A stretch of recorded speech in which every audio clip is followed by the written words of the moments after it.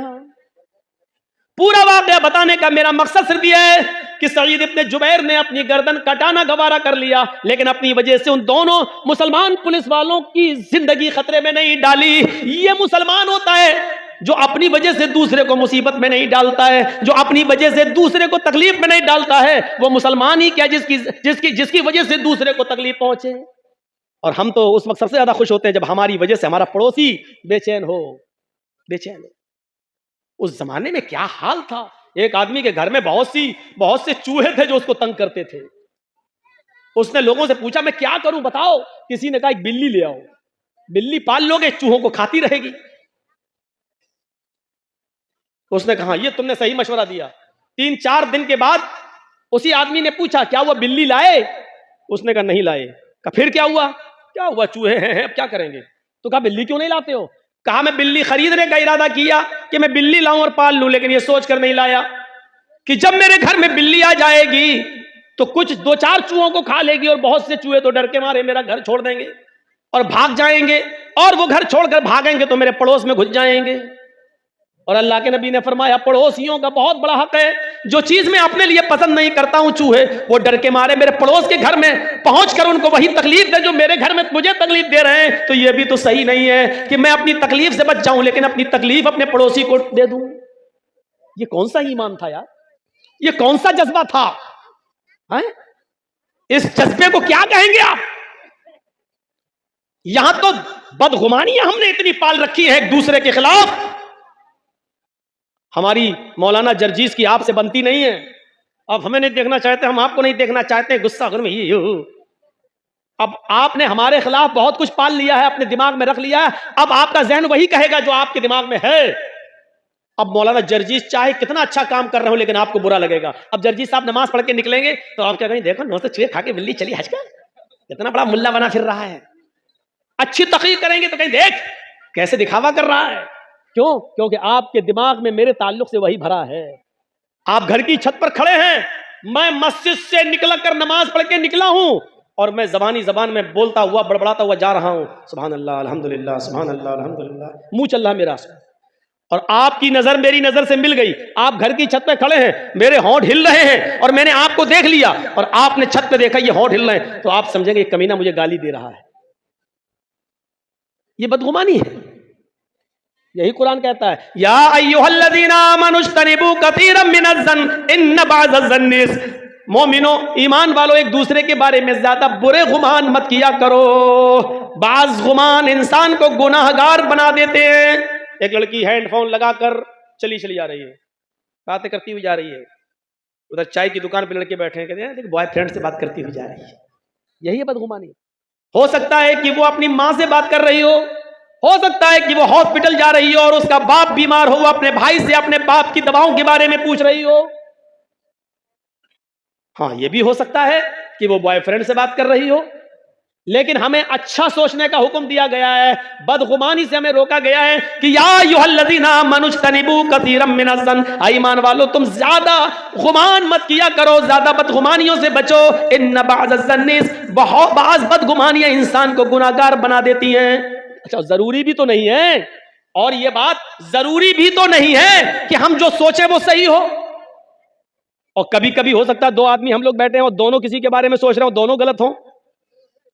مثال کے طور پر ہمارے بغل میں یہ مولانا صاحب بیٹھے ہیں, یہ ڈاکٹر ہیں, ہم بھی ڈاکٹر ہیں. ایک مثال, ایک آدمی لنگڑاتا ہوا چلا آ رہا ہے, جرجیز صاحب کہہ رہے ہیں کہ اس کے پیر میں موچ آ گئی ہے اس لیے لنگڑا رہا ہے. میں ڈاکٹر ہوں, مجھے تجربہ ہے کہ اس کے پیر میں موچ آ گئی ہے اس لیے لنگڑا رہا ہے.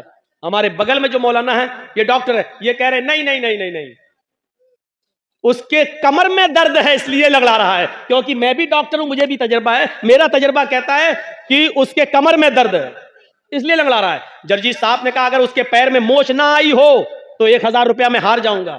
مولانا صاحب کہنے لگے اگر اس کی کمر میں درد نہ ہو تو 1000 روپیہ میں ہار جاؤں گا. چلو 1000 روپیہ دونوں مولانا نے دیا اور لیاقت صاحب کے پاس رکھ دیا. لیجئے, اگر میری بات صحیح نکلے تو میں جیت جاؤں گا, ان کی بات صحیح نکلے تو یہ جیت جائیں گے. تھوڑی دیر کے بعد سامنے لنگڑاتا ہوا آدمی سامنے آ گیا. جرجیز صاحب نے پوچھا بتاؤ تمہارے پیر میں موچ ہے؟ مولانا صاحب نے پوچھا کہو کیا تمہارے کمر میں درد ہے؟ اس لنگڑاتے ہوئے چل کر آنے والے آدمی نے کہا نہ تو میرے پیر میں موچ ہے نہ کمر میں درد ہے. جب کمر میں بھی درد نہیں ہے, پیر میں بھی موچ نہیں ہے, پھر تم لنگڑا کیوں رہے ہو؟ اس نے چپل دکھائی کہ یہ ٹوٹ گئی تھی اس لیے میں لنگڑاتے ہوئے چل رہا تھا چپل کو بچاتے ہوئے. لیجئے صاحب, جرجیز صاحب نے جو سوچا جو گمان کیا وہ بھی غلط, مولانا صاحب نے جو سوچا وہ بھی غلط. 1000 ان کو ان کا دے دیا, میں نے اپنا رکھ لیا. ضروری نہیں کہ آپ کسی کے بارے میں جو سوچ رہے ہیں وہ صحیح ہی ہو. اس لیے قرآن کہتا ہے زیادہ بدگمانی سے بچو, کیونکہ بعض بدگمانیاں انسان کو گناہگار بنا دیتی ہیں. بعض بدگمانیاں انسان کو گناہگار بنا دیتی ہیں. میرے پیارے ساتھیوں, تصور کرو امام اوزاعی رحمت اللہ علیہ کے بیوی کے پاس ایک عورت ملنے آئی. صبح فجر کی نماز کے بعد, سورج نکلنے کے بعد ان سے ایک عورت ملنے آئی. کس سے؟ امام اوزاعی رحمت اللہ علیہ کی بیوی سے. دروازہ کھٹکھٹایا, امام اوزاعی رحمت اللہ علیہ فجر کی نماز کے بعد سورج نکلنے کے بعد بھی قرآن کی تلاوت کر رہے تھے, دعا مانگ رہے تھے, چٹائی پر بیٹھے تھے. جب دروازے پر دستک کی آواز سنی تو جاتے ہیں اور دروازہ کھولتے ہیں تو کیا دیکھتے ہیں ان کے گاؤں کی ایک عورت دروازے پر کھڑی ہے. اس عورت نے کہا امام صاحب مجھے آپ کی بیوی سے ملاقات کرنا ہے. میں آپ کی بیوی سے ملنے آئی ہوں. امام اوزاعی رحمۃ اللہ علیہ نے کہا اندر آؤ. انہوں نے قرآن لیا اور خود بیوی کے روم میں چلے گئے اور اپنی بیوی سے کہا تم سے محلے کی کوئی عورت, گاؤں کی کوئی عورت ملنے آئی؟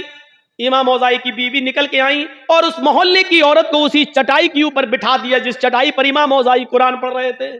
وہ عورت جیسی ایسے بیٹھی ایسے, تو یہ پیچھے چٹائی پر کچھ پانی پڑا ہوا تھا, وہ اس سے وہ بھیگ گئی, پورا وہ تر ہو گئی اور ایسے شرم نہیں آتی, تم نے مجھے یہاں بٹھا دیا. اس کی نظر پڑی تو امام اوزاعی کا 3 سال کا بچہ, چھوٹا سا بچہ ننگا گھوم رہا تھا, نہیں کپڑے پہنے ہوتے, چھوٹے چھوٹے بچے کبھی ایسے ہوتے ننگا. وہ سمجھی کہ اس بچے نے پیشاب کیا ہے اسی لیے اس کی چڈی اڈی اتار دی گئی ہے, یہ ننگا ہے اور اس بچے کے پیشاب پہ ہمیں بٹھا دیا اس عورت نے. کہتے شرم نہیں آئی تم نے اس بچے کے پیشاب پہ مجھے بٹھا دیا ہے؟ امام اوزاعی کی بیوی کہتی ہیں کہ بے فکر رہو بہن, یہ پیشاب نہیں ہے. ارے تم کہہ رہی ہو پیشاب نہیں ہے, بچہ ننگا گھوم رہا ہے, اس کی چڈی یہ پڑی ہوئی ہے, بھیگی ہوئی چڈی یہ پڑی ہوئی ہے اور چٹائی پر یہ بھیگا اور اس کی وجہ سے میرا کپڑا بھیگ گیا, میں ناپاک, میرا کپڑا ناپاک ہو گیا, اب گھر جانے کے بعد کپڑا بھی دھلوں اور اتنا حصہ بھی میں اپنا دھوؤں. امام اوزاعی کی بیوی کہتی ہے میری بہن میں تم سے پھر کہتی ہوں کہ بے فکر رہو, یہ میرے بچے کا پیشاب نہیں ہے, آپ کا کپڑا ناپاک نہیں ہوا ہے, آپ کو انہی کپڑوں میں نماز پڑھ لینی ہے, دھونے کی ضرورت نہیں ہے. اس عورت نے کہا امام اوزاعی کی بیوی سے, امام صاحب کی بیوی میں کیسے یقین کر لوں, مجھے یقین دلاؤ, اگر یہ پیشاب نہیں ہے تو یہ پانی کہاں سے آیا؟ مجھے پانی کی کوئی بوتل نہیں دکھائی دے رہی ہے, آس پاس کوئی گھڑا, کوئی مٹکا, کوئی سراہی نہیں دکھائی دے رہی ہے, پھر یہ پانی کہاں سے آ گیا ہے مجھے بتاؤ. امام اوزاعی کی بیوی نے لاسٹ میں آ کر کہا میری بہن اب سنو, بار بار کہہ رہی ہو, میں بتانا نہیں چاہتی تھی لیکن اب بتانا پڑ رہا ہے, یہ جس کو تم پانی سمجھ رہے ہو یہ پانی نہیں ہے, یہ میرے شوہر ہیں. امام اوزاعی یہ فجر کی نماز پڑھنے کے بعد گھر میں آتے ہیں, سورج نکلنے تک یہ قرآن کی تلاوت کرتے ہیں اسی چٹائی پر بیٹھ کر, اور جب سورج نکل جاتا ہے تو اس کے بعد میں یہ دعا مانگتے ہیں, مغفرت, توبہ کرتے ہیں, استغفار کرتے ہیں, اور جب اللہ سے یہ توبہ کرتے ہیں, مغفرت کی دعا کرتے ہیں, استغفار کرتے ہیں, تو اتنا روتے ہیں, اتنا روتے ہیں, اتنا روتے ہیں کہ ان کے آنکھوں کے آنسوؤں سے یہ چٹائی تر ہو جاتی ہے. آئے اس گاؤں کی عورت میری بہن جس کو تم پانی سمجھ رہی ہو, یہ پانی نہیں ہے, یہ میرے شوہر امام اوزاعی کی آنکھوں سے گرنے والے آنسو ہیں, ان آنسوؤں کی وجہ سے یہ چٹائی بھیگ گئی ہے اور اس چٹائی پر تم بیٹھ گئی ہو, یہ آنسو ہیں, پانی, پیشاب نہیں ہے, بے فکر ہو کر تم نماز پڑھ سکتی ہو, تمہارا کپڑا ناپاک نہیں ہوا.